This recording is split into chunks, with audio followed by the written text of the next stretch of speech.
inshallah, I'm going to go, because that's the way I was thinking. One day, inshallah, I'll go. But Allah forced me. Allah made it happen. I didn't desire it, unlike some people that they live their lives desiring to go to Mecca and Medina. I wasn't that virtuous, but Allah blessed me with it. Allah invited me to His house twice in the same year by His mercy and grace, not because of my goodness. The first time, I believe, was a gateway to the second time. Had I not gone for Umrah this year, I would not have gone to Hajj this year. I believe that. Going for Umrah this year made me open my eyes to the experience and understanding my obligation to Allah. Because one of the biggest things that pushed me, and I'm not sure if anyone's on the edge, maybe most of you have, or all of you have done Hajj already, but maybe you know people that haven't. So one of the biggest things was for me to realize that it's the fifth pillar, you know. Some of you know I graduated college a couple years ago, and for those of you, I don't see too many people around that time of their lives, but if you remember, you know, up through college, you did the Shahada, you were praying and you were fasting. But once you started making money, then zakah became obligatory. I just paid zakah for probably the first time in my life that I was actually responsible for it. And that's the fourth pillar. And now it's, when you're able to afford it, going for Hajj, that's the fifth pillar of your faith. That's a big deal. It's what Allah instituted in this religion as obligatory. And Allah said in Hadith Qudsi that there's no way وَلَا يَزَالُ عَبْدِي يَتَقَرَّبُ إِلَيَّ مِمَّا افْتَرَضْتُهُ عَلَيْهِ. You can't, or what is the hadith? How does it start? The meaning of which is, there is no way a slave gets closer to Allah except by whatever I've made obligatory on him. So no matter how many extra acts you do, how much time you spend doing those extra acts, they will never equate in the eyes of Allah to whatever Allah made obligatory. Because Allah made those obligatory because they're important to Him. One of those things is Hajj. So the lesson started even before I went, when I started going for Hajj.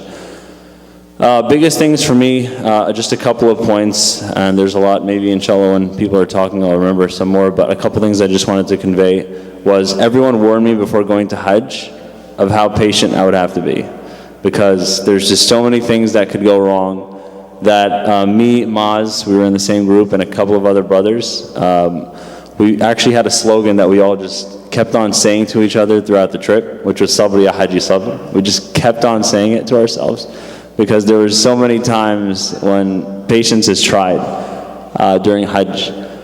But Allah made it easy. And I think a part of it was, before leaving, I listened to, Maz actually shared a bunch of resources which were really helpful. There's so many resources out there to prep. One of which is Dr. Farhan's talk about Hajj. And in that talk, he talks about patience a lot. And he's trying to get us mentally prepared to be patient, so that way we don't waste the experience.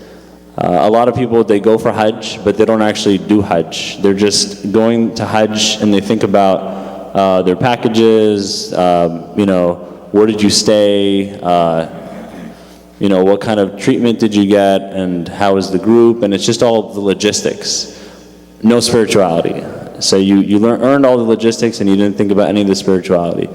So that it's important to make sure that you're thinking about Allah, and that's the center of the purpose that you're there. And what really helped me to focus that was, as soon as we entered Mecca, seeing a sign when I was sitting in the bus that said, "Welcome, O Duyuf al-Rahman. Welcome, O guests of Rahman."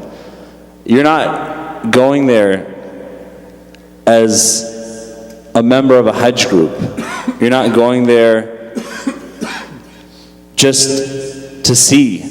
You're going there as a guest of Allah, not as a guest of the Saudi government. And sometimes we get confused because we're with the group and we're under the Saudi government, and we think that that's our host. No, Allah is your host. And that was reminded throughout the trip. Allah is your host. He's the one that invited you. And it's for Him that you're doing everything. So that puts your life in focus. And it's all about perspective. So even when you're doing something as difficult as tawaf and you're surrounded by a lot of people that are full of sweat and they're not the most hygienic people coming from all over the world, and it's an inconvenient experience, and it can make some people very frustrated. I remember one thing that Dr. Farhan was saying, it's really beautiful. The perspective is what's so important. When you remember that you're a guest of Allah, I remember at that moment doing tawaf, I was a little bit frustrated at first because people just keep on pushing you, and some people are very rude. Not everyone has the best character. But in that moment, what I remembered was that all of these people are guests of Allah, just like me. They're all guests. Allah invited all of them. Not a single one was there by their own accord. Every single one of them was a guest from Allah. So you just feel content. You feel happy going through these. I actually felt good at that point. Even though I was being pushed around, it didn't bother me, because that mentality makes you realize. So if I could summarize this whole thing, patience, all of that included, and the pillars, it's that you make Allah number one in your life. And if you make Allah number one in your life, patience becomes easy, fulfilling your obligations become easy, your worldly matters become easy. Everything becomes easy because Allah is the first in your life. I remember doing an activity where we were given a sheet of paper, and it looked like a mess. It just looked like confusion on the paper. I'm not sure if this activity would make sense if you haven't done it. But it's like an image, and it just looks like a blurry image, and you can't tell what's on it. So the teacher that's teaching the class asked, what do you see in the image? And everyone said nothing. You can't see anything in the image.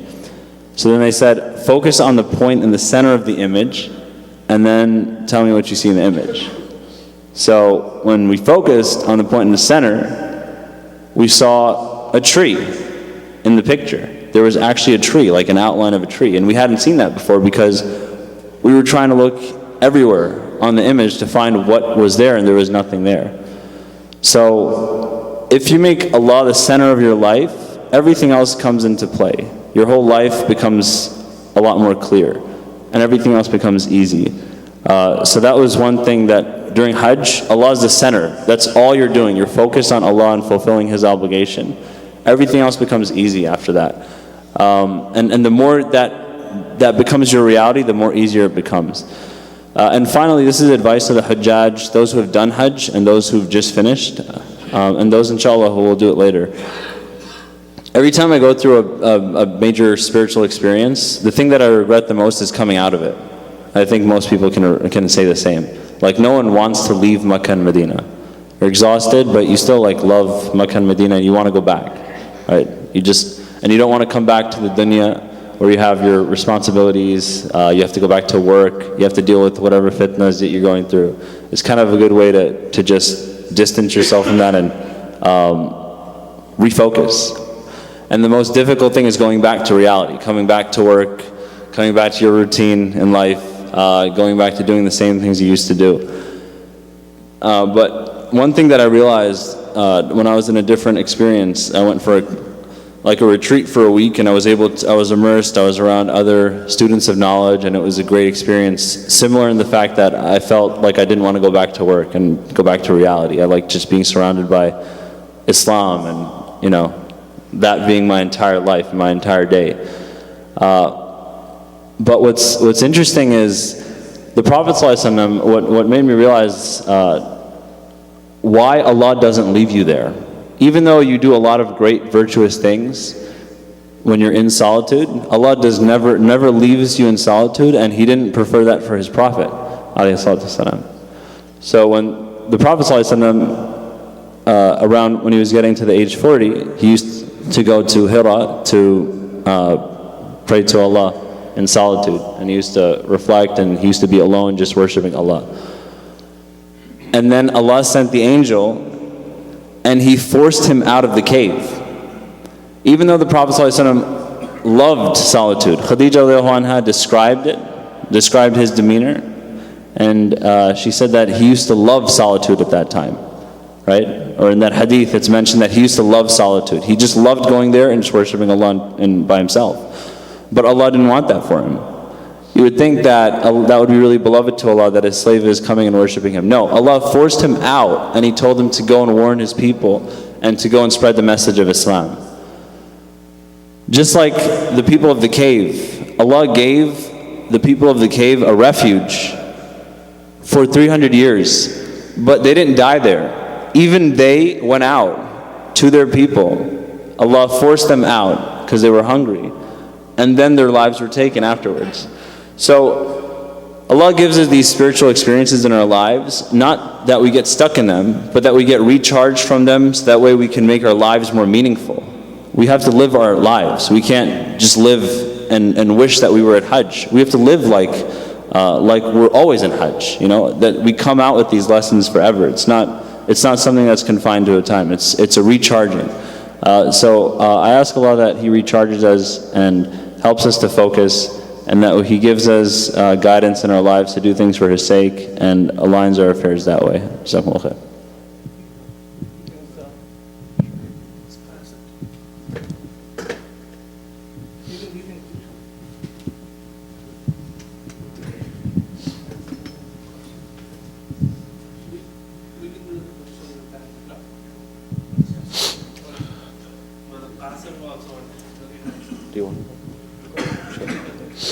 Assalamu alaikum. My name is Farhan. Alhamdulillah, I had the opportunity this year to go to Hajj. I actually went with same group as brother Ibad.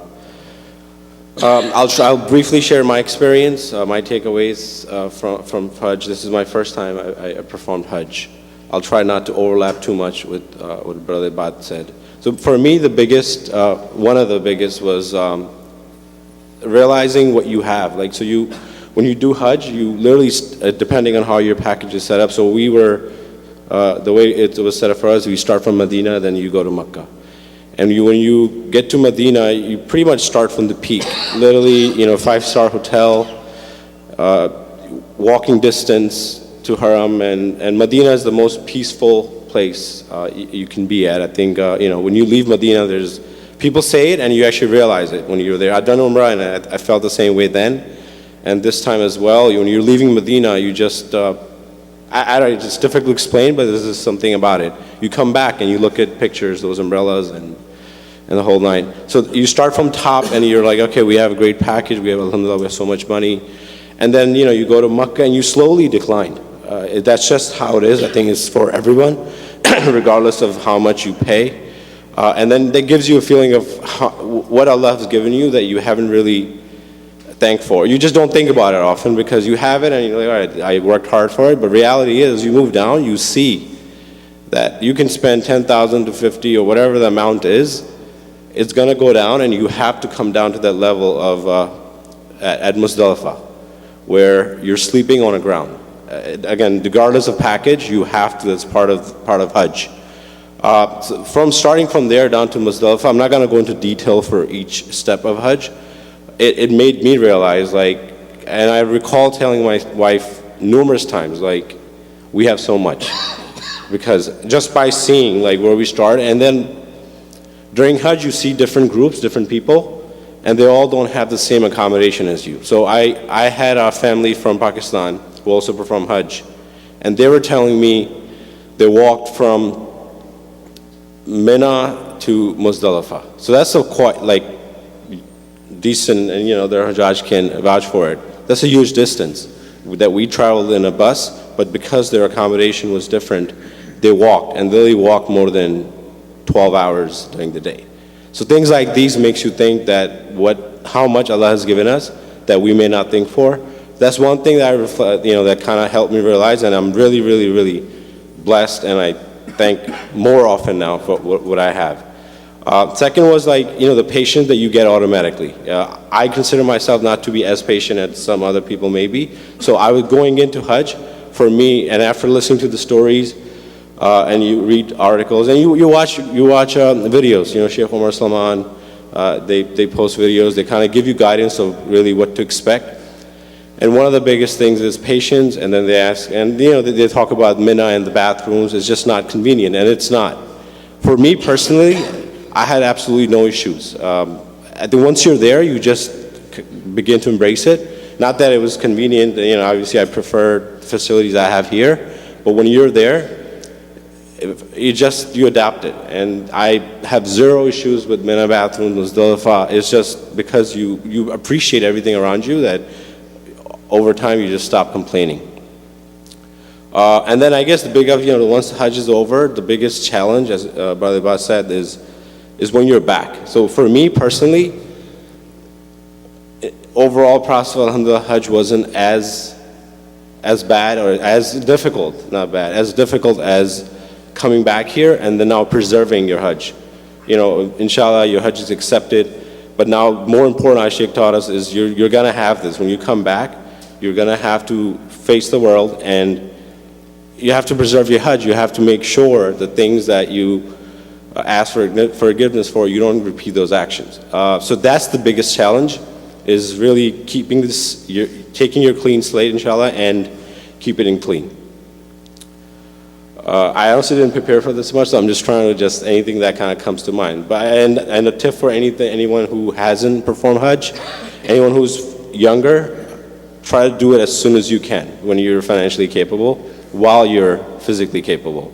My wife and I waited a little bit longer than we should have, but I still consider myself young, so I feel that it's better that we did it now than 20, 30 years from now, because physically it'll take on you, and then you just don't want to wait. You just don't know what's going to happen tomorrow, right? Because when you're in Saudi Arabia, Umrah or Hajj, daily, after every single prayer, there's janazas. So they'll tell you how often. Here you don't think about it as much because we don't have janazas the same way as often when you're there, but there you realize these things. So as soon as you can, financially capable, perform Hajj, and try to do it if you can with a group that has a known scholar, because it takes your spiritually Hajj to a next level if you do it with a group leader, because they prepare you. The way they set it up is you have talks, and it just spiritually helps you, just overall as you're performing your Hajj. So thank I guess the MCMC community for giving myself and other Hujjaj this opportunity.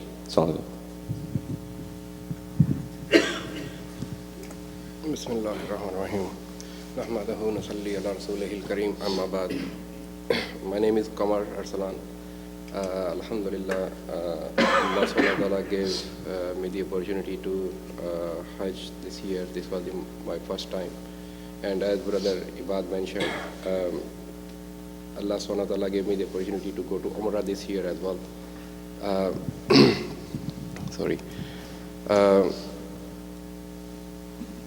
I didn't go to Umrah because I had plans. In the beginning of this year, or maybe I think 6-7 months ago, I added a dua in my daily prayers that Allah subhanahu wa ta'ala give me the opportunity to perform Umrah and Hajj. And believe me, I had no any plans, or I had even not a target to go for Umrah and Hajj this year. So maybe I was praying here with so many people, and one of the people said Ameen, and my dua was accepted by Allah subhanahu wa ta'ala. And Allah subhanahu wa ta'ala made some circumstances in such a way that I went for Umrah. And given my situation, it was nearly impossible to go for Umrah or Hajj this year. And once I came back from Umrah, at that time I didn't have any plans I had intention for Hajj, but I didn't have particular plans. But Allah subhanahu wa ta'ala made that very easy. So alhamdulillah, it is the great blessing of Allah subhanahu wa ta'ala. So those people who have not, I'm sure most of you will have gone for Hajj, but those people who have not, they should add that dua in their daily prayers, and ask Allah subhanahu wa ta'ala, and Allah subhanahu wa ta'ala inshallah will accept. So that was one of my experiences that I went through, that Allah subhanahu wa ta'ala does listen for duas, and if Allah subhanahu wa ta'ala does not accept any dua, that there is something good for us, and Allah subhanahu wa ta'ala either will give us later in this life or will give us inshallah in hereafter. So what is the purpose of Hajj? Which I tried to learn, or I understood from it. Most of the, all the ibadah that we do, what is the purpose? The purpose is to fulfill the commandments of Allah subhanahu wa ta'ala. This is the commandment of Allah subhanahu wa ta'ala. And why Allah subhanahu wa ta'ala made it obligatory upon us, salah and Hajj, so that we can get closer to Allah subhanahu wa ta'ala. So during the Hajj, what is Hajj? How we can summarize Hajj? Hajj is a continuous struggle. We do not stay there at a particular spot for a long time. It's a continuous struggle. We move from one place to another place. While doing so, we perform actions, and we have to, as brother mentioned, that we have to be patient because we have to perform sacrifice. Sacrifice is not only in terms of slaughtering an animal. It's one of the rituals, but sacrificing also means sacrificing for others, sacrificing our comforts, sacrificing our money, sacrificing our maybe sleep. These are all kind of sacrifices. So continuous struggle and sacrifice. And why we do this? To please Allah subhanahu wa ta'ala, to get closer to Allah subhanahu wa ta'ala, and only for Allah subhanahu wa ta'ala. Because if there is a kind of thing in our heart that we are trying to show to anyone, then Allah subhanahu wa ta'ala will not accept. Allah subhanahu wa ta'ala will accept only if it is only performed for this whole purpose of Allah subhanahu wa ta'ala. So how much love we have for those places. That I realized after going there. I used to listen that once you go there, you want to go there again and again, and it feels very good when you see Kaaba, and it feels very good when you are in Roza. That I realized, I experienced myself, and there are literally no words to describe that experience, that how much attraction or how much magnetism that place has. And I was thinking myself that how much, we have so much love, how much love Sahaba would have, and how much love Prophet ﷺ had. When Prophet ﷺ was leaving Makkah, Prophet ﷺ said that this is the most, I love this place more than any place in this world. So Allah subhanahu wa ta'ala made it, Allah subhanahu wa ta'ala made Prophet ﷺ go through some hardships, some sacrifices, and after those, Allah subhanahu wa ta'ala made him go back to Makkah after 8 years. So Sahaba Ikram, they were born there. They saw Prophet sallallahu alaihi wasallam, how much love they had. Of course, if I say that I want to go there again, how much we can imagine the magnitude of love that they had. Despite that love, how many Sahaba Ikram stayed in Makkah and how many Sahaba Ikram stayed in Medina? When Prophet ﷺ was performing on last Hajj, at that time, more or less, number is 100,000 or 125,000 Sahaba were there. And if we look at the numbers, I hear more or less that only 10,000 Sahaba are buried in Makkah and Medina, and the rest of them are in the whole world, China, Russia, Pakistan, India. What was the purpose? The purpose was that there is a treasure there in Makkah and Medina. There is a treasure, which it's just like if somebody finds wealth of treasure, and how pleasure he'll feel. More pleasure we do feel when we see that Makkah and Medina. So they went to other people, those who are blind, those people who do not see that pleasure, who do not feel the warmth of that pleasure. They are ignorant. So they've left that place to call other people towards that place. So and for that they need continuous struggle, they need to do sacrifice, and they have to be patient. And they did that only to please Allah subhanahu wa ta'ala, and for Allah subhanahu wa ta'ala, to get closer to Allah subhanahu wa ta'ala. So this is a practice. Just like in Salah we practice to concentrate on Allah subhanahu wa ta'ala. And we do each and every act in such that Allah subhanahu wa ta'ala is watching us. So in our life, we do the same thing, that we get closer to Allah subhanahu wa ta'ala and we do each and every act that Allah subhanahu wa ta'ala is watching us. In Hajj, the same thing. It's a continuous struggle, sacrifice, patience, and we do that only for the sake of Allah subhanahu wa ta'ala. So this lesson actually is for the rest of our life, that we have to do struggle to call people towards that place. There are so many people here. I mean, Muslims are minority. How many people are unaware of that taste, that pleasant experience, that treasure? They don't know. So it is obligation on us that we tell these people that go there, find how much tranquility, how much peace you will find there. And it's like amazing. I mean, as I mentioned, there are no words to describe that. So my dear respected brothers, I have, as you know, that there is a hadith of Prophet ﷺ that whatever you like for yourself, you like for other brothers. So I like for myself that I go there again and again. So I should like this for my other brothers. And those who are not, those who don't know what real Islam is, it is obligation on each and every on us that we tell them how beautiful Islam is. And also to make efforts that they go there and realize them themselves. And then they will again say, like what I'm saying, that there are no words to describe the experience, such a beautiful experience. One of the things which I also thought that we go to Arafah, Muzdalifah one time, Tawaf 2 times, Sa'i 1 time, but we go to Shaitan 3 times and throw stones on Shaitan. So Allah subhanahu wa ta'ala is teaching us that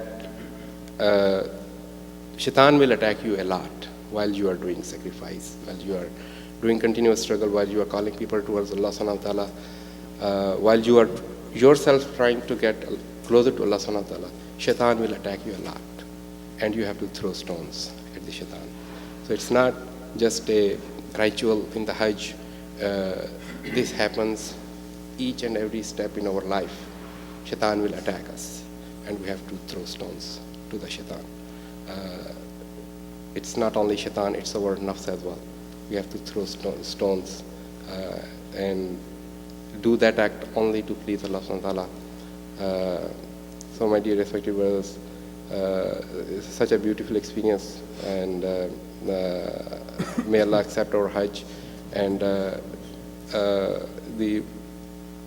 one of the, they say, Hajj Mabrur, I heard the word the first time in my Hajj Mabrur. What is Hajj Mabrur? I heard from scholars that life should change after the Hajj. That there should be some change in the life. For example, if a person is not doing a lot of patience, he should do patience. I mean, before, as the brothers mentioned that before I was leaving, they were saying that whatever happens, just be patient. Whatever happens, even if you get sick, if you get hurt, if you get hurt physically or some other way, or your feelings get hurt, just be patient. So this is the thing that we have to adopt in our life, that we have to be patient. No matter what somebody does to us, we have to be patient. And one of the things that the brother was talking, and it came to my mind, that funeral, we perform funeral each and every prayer, and after each and every prayer, and we love to do that. And we love to, when there is a janazah, we love to give shoulder to our brothers. Everyone does want to do that. So when a person is dead, we want to give shoulder to that person.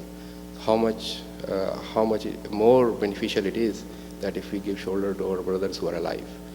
So these are some of the things that we can connect the dots and understand from this experience. So may Allah accept our Hajj. And one small story that I would like to share is, we think that Hajj is difficult and there's so many things go. And there was one person in our group, he brought his father who was blind, completely blind. And he was on a wheelchair, and he has Parkinson's disease. He helped him perform the Hajj. He had his wife with him, his mother with him, his handicapped father with him.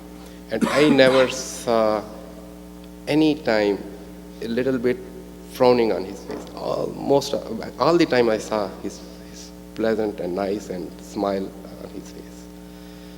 So there's, even from this small story we can have several lessons. Maybe Allah subhanahu wa ta'ala accepted. Of course, his Hajj is much better than any normal person's Hajj. Maybe Allah subhanahu wa ta'ala accepted our Hajj because of his Hajj.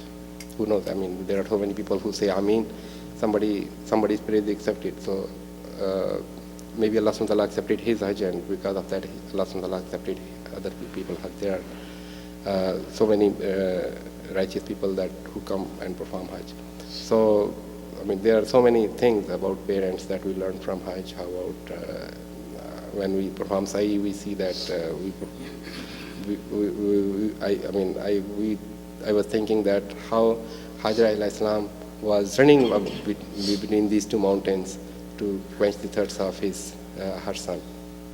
So again, there are so many lessons that we learn, and may Allah give us the ability to act upon these lessons and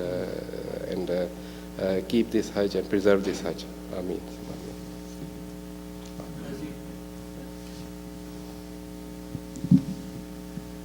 Bismillah, alhamdulillah, wassalatu wassalamu ala rasulillah wa ala alihi wa ashabihi wa man wala. Assalamu alaikum wa rahmatullah. The bad thing about going last is most people have said what you wanted to say, but alhamdulillah, 2 more people to go, okay, alhamdulillah. Nonetheless, what I wanted to say was everybody's sharing their experiences, and so I wanted to share a little bit of my experience going to Hajj, right? So I'll start off basically by talking about the niyyah part, right? Because everyone who's going somehow, either they make their niyyah earlier or they make it late. Like some of the brothers who I've spoken to, their niyyah was like a few days before their group was leaving, right? So subhanallah, when the call of Allah comes, it doesn't matter if you've planned it years in ahead or if your call comes a little bit time ago, right? So for me, Hajj is sometimes one of those things that we put off a lot, right? It's not like our salah or fasting that, we know we have to pray in Ramadan and other days when it's obligated to fast, we fast. Hajj is like, okay, we got a lot of time, right? Once you get married, you're just like, man, I have kids now. So let me worry about my kids, my family. Inshallah, when I get a little bit older, I'll go for Hajj, right? And we also have that hadith that Hajj that is accepted is like you're a newborn baby. So you're like, you know what? Maybe I want to do it later, right? Hopefully all my sins get wiped out as well. So you wait. So my niyyah was when last year my brother Asim went on Hajj, and the whole experience, dropping him off at the airport, picking him up, I think all of that was really emotional from the perspective of, because you felt like you were part of everything that was going on. And at the same time, unfortunately, last year we had a lot of incidents. So, as a family, when you have a family member out there, you're a bit worried about your family as well. So all of that emotional roller coaster up and down kept you somewhat attached to the Hajj, and you're following it closely. And so when I went to pick him up, and he was coming, and all the Hujjaj was coming, and some of my other friends who were also there were coming, and I just seeing them at the airport, I was like, just questioning myself, what has kept me back for so long, right? He's my younger brother coming, and he must have absolutely thought that's an important pillar of Islam to go and perform, and why am I doing it? And I really didn't have any good answer. So really there, I was like, inshallah, I should start preparing for next year now, right? Because I really have no excuse. And none of my excuses are valid excuses. They're just like excuses to just sort of like please myself. Yeah, I just have time. So alhamdulillah, that's pretty much, I think, my first time I was like really serious about going to Hajj. So alhamdulillah, it's when you take one step towards Allah, Allah basically eases your way, right? And Allah comes many steps closer to you. So all we really had to do lesson number one was have the right intention, right? Once you make your intention, Allah eases the way, and that's what happened. All it took for me personally was just saying, inshallah, I want to go for Hajj, and Allah eased the way. So that's basically my intention part. And once you make an intention, obviously, you're asking your friends and family who've been for Hajj, right? So you're asking them, hey guys, tell me a little bit about what should I prepare for? And everyone would tell you something different, right? Everyone has their own experiences. So you can't really go by other people's experiences because you'll get scared, right? So I'm asking my brother, he's telling me, oh my God, it's gonna be so hot, right? And you're asking other people, everyone has their own experiences. And one of the best things I've heard was that people tell you, okay, you have to bring your provisions, you have to be prepared. But if you're taking one provision of your livelihood, you have to take 10 provisions of sabr, patience, right? Because almost everywhere you will be tested with patience. Things are gonna go wrong. Your bus is gonna be delayed. If you're taking a train, your wait might be 5 hours just to get from one place to another, right? And either you could complain and you could say, hey, I paid that much money for it. How come I'm not getting back what I deserve? Or you could realize that everything is a test, and Hajj is one of those big tests that you're here. So why not please Allah subhanahu wa ta'ala?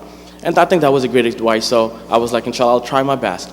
So anyways, you get closer to Hajj, you're departing to Hajj, and things are turning out good. The way it turned out was that the person that we were going with happened to, like on our plane ride, was sitting next to me. So I got to pick up his, talk to him a little bit, pick his brain. So the person goes like almost every year, right? So I'm asking him, what's your favorite part of Hajj, right? Because I'm going for the first time. For me, a lot of things would be new, right? Arafah, Muzdalifah, the Jamarat. I haven't done it, first time. So this guy, I'm thinking, probably could help me out a little bit. So I'm asking him, and he's telling me, for the most part, the fact that he goes every year, he's like, I know pretty much what to expect almost everywhere, right? To a certain degree. He's like, my favorite part is actually Muzdalifah, because we got to spend the night there, and I don't know where I'm going to end up. He's like, and I kind of like that, right? And I was like, whoa, pretty cool, So I'm looking forward to Muzdalifah as well now. I'm going to see like where we're going to end up. But alhamdulillah, so we get to Hajj, and going to Hajj, it's obviously an extremely spiritual journey, right? And coming back, you realize going to Hajj, even with all its difficulties, is much easier than coming back when you come back. You know why? Because you're at a high in Hajj, right? Your iman is uplifted, you're invited to the house of Allah. That's truly the easy part. You're not missing any of your salah, right? You're with the best company possible because everybody's there to please Allah subhanahu wa ta'ala. You're not being hit by all the craziness that we're hit here, right? You come back, and now this is the real test, right? So you're really preparing yourself, kind of like what we do in Ramadan and everything in our life, for the real test. Because Ramadan, Allah locks up the shaitans, right? In Ramadan, the gates of hellfire are closed and the gates of Jannah are open, right? So Allah eases your way. So for the next 11 months, you could do what is necessary. And I felt like Hajj is the same way. You go there and you want to come back at least somewhat of a transformed person, a little bit different than what you were previously, right? Some people, subhanAllah, can change their life, 180 degrees, completely different, And some of us, if we at least don't reach that level, maybe knock out a few bad things, right? Maybe we were doing whatever we were doing, we're like, okay, we're not gonna do that. Or, if we weren't praying tahajjud, or we weren't doing some of the other good stuff that we want to do, maybe we can add some of the good stuff, right? So I think Hajj, going there, even with everything that happens in Hajj and everything you have to go through, it's still easier when you come back here. This is the real test. But anyway, you go for Hajj, alhamdulillah, beautiful journey. And there in Hajj, you're really trying, you feel like, okay, you have this connection with Allah subhanahu wa ta'ala. And one of the things, listening to some lectures and talking to the brothers, we're like, in Arafah, you're gonna get a lot of time to make dua, right? So have a dua list, right? So, and I was like, all right, I'm gonna have a dua list. In my iPhone, I had my extensive dua list, right? And while I'm going through my dua list, I felt like I'm just reading through a laundry list of stuff, right? Oh, Allah, give me this. Oh, Allah, save me from this. Oh, Allah, this and that. And I had in our group, there was another brother there, and he was just giving us some advice, and he was like, I did the same thing not last year, a few years back when he came, right? So this is his second Hajj. He was like, I would advise when you make dua from your heart, you'll have a better connection, right? So his advice was really deep, because sometimes you're just going through lists and going through papers and going through whatnot, and you don't make that connection with Allah subhanahu wa ta'ala. So I was like, although I'm going through this, there has to be some sort of a connection with Allah subhanahu wa ta'ala. So you try your best there to build this connection with Allah subhanahu wa ta'ala. When you have that connection, you really feel that Allah subhanahu wa ta'ala is listening to you and answering your du'as, right? So at the end of all of this, there has to be this connection with Allah subhanahu wa ta'ala, right? So Arafah was this great experience, right? And even in Arafah, what happens is, when you go to Arafah, you combine your Zuhr and Asr prayer, right? And the reason, a lot of people say the reason for it is that the Prophet ﷺ obviously made dua all the way up until sunset, right? Continuous dua. And that's what people do. And when you look at people, you're like, people don't care if they're crying in front of you. People don't care how you're looking at them, because they're so much into their connection with Allah subhanahu wa ta'ala. It truly is a transforming experience, because you see people just standing, raising their hands raised. You're seeing people next to you sobbing, right? It truly was an amazing experience in Arafah, right? And you look at these people and you're like, subhanallah, one of your du'as, you can't help but make the du'a, oh Allah, help these people and answer all of their du'a as well, right? And we know when we make du'a for someone, the angels say Ameen for hours, right? And you have enough time to make du'a for almost not only your family, your extended family, because you got a lot of time, subhanallah, right? And you feel good because you're not only worried about yourself, you're worried about everyone, right? And this is a great time that people who've told you, make dua for me and do this and that, you're remembering all of those people as well. So now I recall why people are like, hey, listen, make dua for us, and they send you emails and then send you stuff, because you get a lot of time to make dua in Hajj. Truly, that's what you're really doing at Hajj, right? Because Hajj, there's dua, worship, you're eating and you're sleeping. There's really nothing else. So you're not thinking about work, you're not thinking about anything else. So it's really, a lot of time to make dua. So Arafah was this great experience. And then after Arafah, we went to Muzdalifah. And Muzdalifah was, I was already looking a little bit forward to it to find out where we're going to end up. So it's amazing the fact that he said that, and we did end up in a place which had, first of all, it's kind of like a hill, right? So our bus stopped somewhere, and some people already had taken some spots. So the spot that we ended up was on a hill.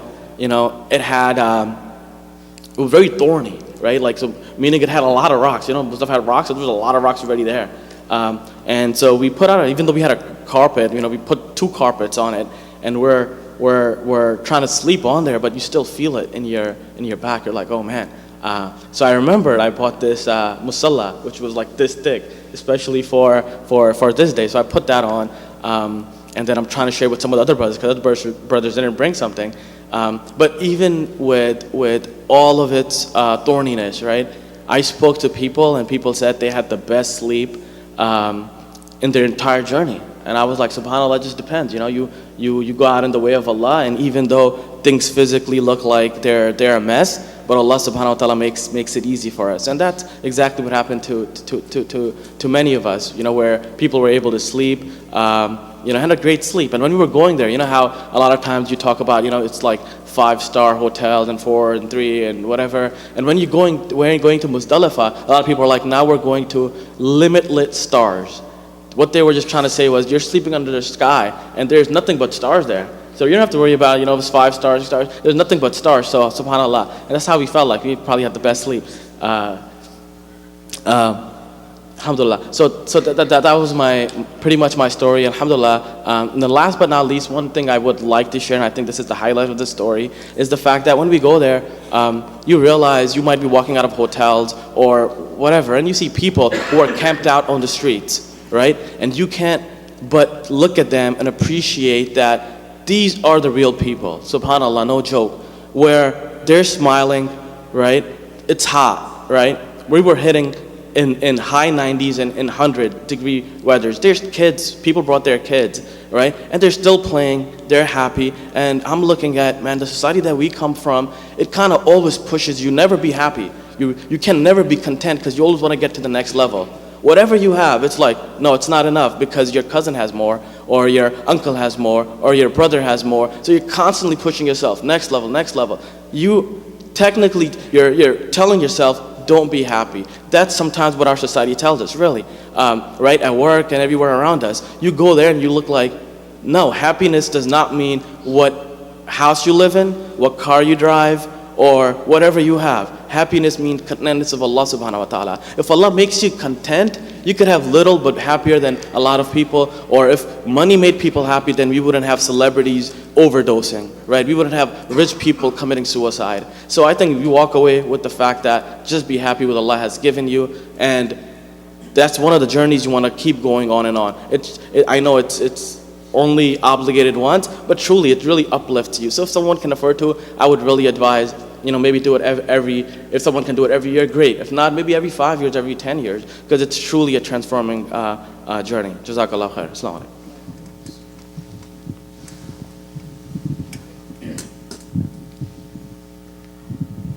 Assalamu alaikum. Alhamdulillah, I had the opportunity to go for Hajj. Seems like most of the experience and topics have been covered by the brothers here, so I'll try to be short. I still find it difficult, that I went, because the circumstances under which I went, everything happened so quickly. One fine morning, my wife woke up. She's calling me at work that we should start, go for Hajj. That morning was, Wednesday morning. Come in the evening, I, call a few agencies and, get some references and, decide to take the package. On Thursday, they gave the passport in for the visa. It came in the evening. On Friday, we were flying. So it happened within 3 days, So I'm still trying to, But, as Allah subhanahu wa ta'ala, when you get the invitation, Allah makes everything easy for you. He facilitates your journey. And alhamdulillah, it was a very good experience. In terms of expectation, I've been before, so alhamdulillah, kind of knew, what to expect. So I was okay on that end.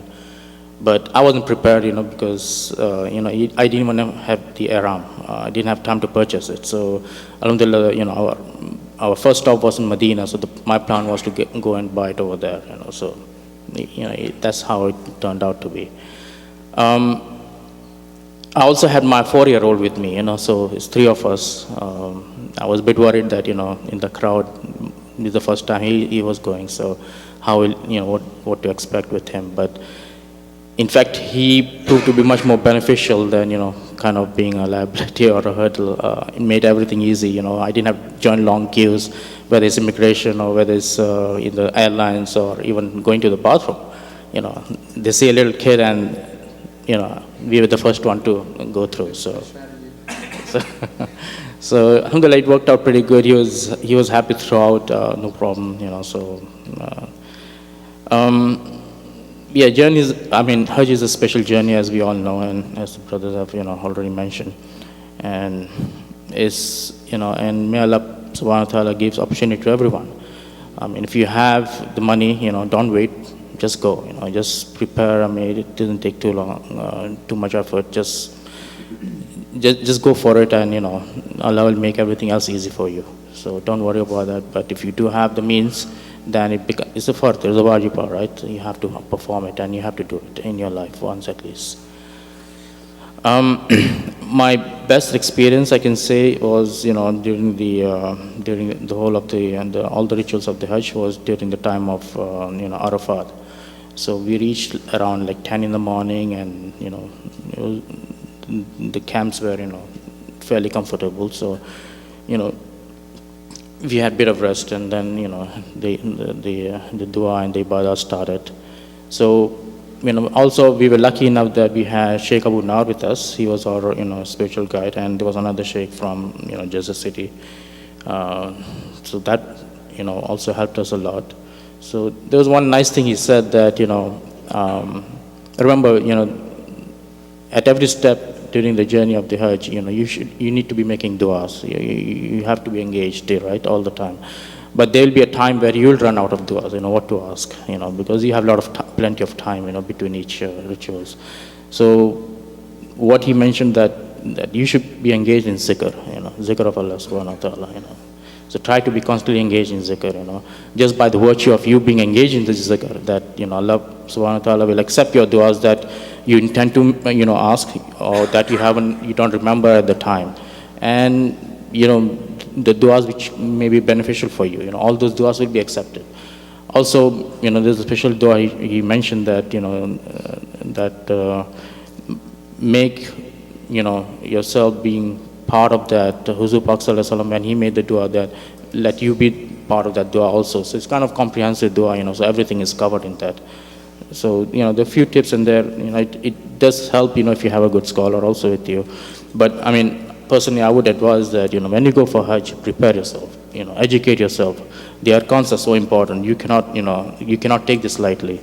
The importance of, performing each rituals and in sequence that has been, as per the Sunnah. And, we need to do all that, the wajibats and the farais of the Hajj. So you cannot miss it. And, if you do miss it, of course, as you know, there is penalty to pay for. So constantly, just the best way you can avoid that from making mistakes and errors is educate yourself before you go. Don't just wake up fine morning and just, decide to do a Hajj. At least be well prepared in advance. And, as also the brothers mentioned, patience, right? You cannot take that, that is, you will be tested, in Hajj.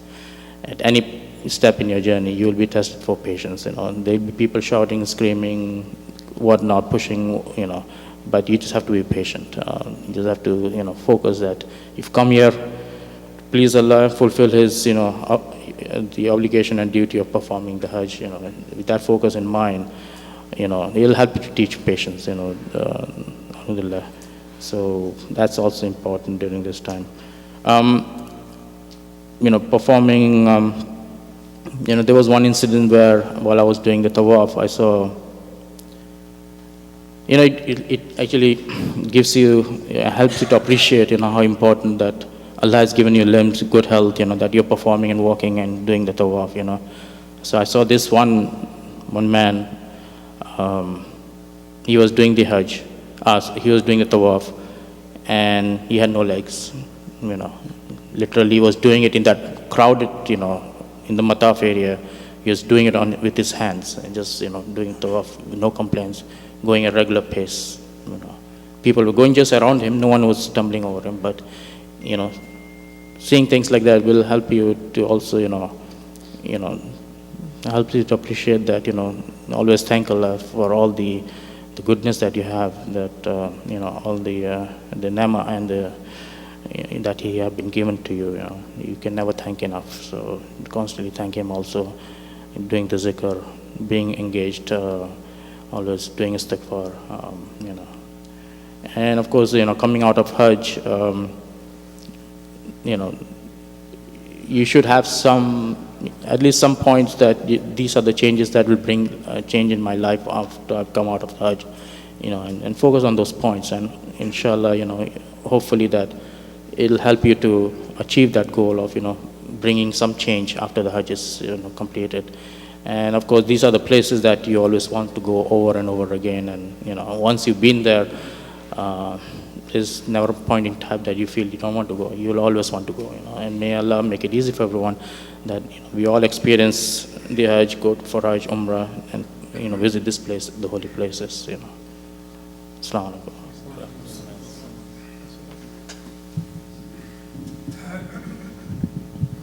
Assalamu alaikum wa rahmatullah. Alhamdulillah, rabbil alameen, wa salatu wassalamu ala rasulillah. Inshallah, I won't keep it long. No, it's okay. We'll do it some other time, inshallah. It's not a big deal. When I first made the intention to go to Hajj, actually when it was finalized, everything was booked, I started calling people, like I'm going to Hajj, inshallah. So there's one relative outside the country, not in America. I told her I'm going to Hajj, and she's an older auntie, and she goes, why are you going to Hajj? You're so young. Once you go to Hajj, Salah becomes fard on you. You have to keep a beard. After Hajj, you have to start telling the truth. And then, so it's better to do it later on in life, so it'll be easier for you. So I said, no, jazakallah khair, and I appreciated her for her advice. The reason I mentioned that is, unfortunately, it's either two extremes. One is, nobody really talks about Hajj. It's not a common thing to discuss amongst one another. And if there are any discussions about Hajj in groups, it has many misconceptions intertwined and mixed in it. And there's one thing that I wanted to share is, the masjid allows you to be in good company. The people that come to the masjid, Allah subhanahu wa ta'ala has invited them to the masjid, and that good company should impact you. My entire decision and influence and everything came from one single friend. We were sitting in Ramadan, we were just eating our sahur. We did the qiyam at NBIC, we were at that little diner, he's eating eggs and stuff. And he just started the discussion. Why aren't you guys going to Hajj? And within 20 minutes, he convinced me, and Ibad was there too. We knew we need to go to Hajj. But subhanAllah, look at, he was actually seriously concerned, right? And he went to Hajj a couple of years, and he's also young, relatively young. He was like, 26 when he went, or 27? But point is, he made it, and then he followed up, and he texted an email. So inshallah, one of the things I want to mention is, we're up here, you see our faces, know us inshallah. We are your resource. And as a community, we should hopefully make it, if you've already been to Hajj, when do you go again? If you haven't been to Hajj, how do I start preparing? And how do I encourage other people to go to Hajj? Alhamdulillah, a lot of people I stayed with, I knew all of them in my room. It was a great blessing. But I was in my mind, I was you know what? If my Hajj isn't accepted, at least through me, other people's Hajj will be accepted. And constantly trying to be of service, making dua for people. So that's something to keep in mind, and all of us should, try our best. And one of the Sheikh Umar in our group, one thing beautiful he said, if there's one thing you realize in Hajj, it's the mercy of Allah subhanahu wa ta'ala. And I know it sounds like where people think there are people who become religious or become scholars or they donate. It's not like you have to get to a certain level, then all of a sudden Allah subhanahu wa ta'ala invites you. You reach that peak. He said one exercise he did was think of a sin that you do or you've been doing for many years and realize that because even though you were doing that sin, even though you had this bad habit, you were ruining yourself for weeks and months and years, Allah still allowed you to come for Hajj. So it's not like, all of a sudden everything goes well. Allah subhanahu wa ta'ala chooses you and brings you to Hajj, and we ask Allah subhanahu wa ta'ala to allow us to be one of those to go to Hajj. So inshallah, if you have even the slightest intention, even a little bit, reach out to us. And one thing that I did was anything I could find, a lecture or article, I just ate it up. I went through it, and I have a whole library of the best lectures, the best diagrams, the best PDFs. So inshallah, I'm going to make it available. So just reach out to me and I'll share with you. But inshallah, that's something I want as a community. Zakah and Hajj, those are two things. I wish there should be a mandatory, like Muslim, like you graduating from college, you're not allowed to graduate until somebody sits down with you and talks to you about Zakah and Hajj and how does the obligation and how many of us, subhanAllah, might be in a situation where if we delay it, it's actually sin upon us. And you might think oh, that must be severe cases. No, many, subhanAllah, that's why you should talk to the imam, to a local scholar. You might be in a situation where you don't even have the opportunity, you don't even have the option to delay Hajj. And anyway, so inshallah, and Allah subhanahu wa ta'ala will bring all that money back, and it will make it easier for once you return. So jazakallah khair, and since you prayed Fajr and sat here remembering Allah, you get the full reward of accepted Hajj and Umrah. So maybe next week all of you guys can come sit up here as well and discuss it, inshallah. So may Allah accept. So please join us downstairs for breakfast. MashaAllah, Tanveer and everyone has been doing a lot of work. Make dua for them especially. And may Allah accept all our du'as and our salah, inshallah. Jazakallah khair. So we'll see you downstairs. Assalamu alaikum.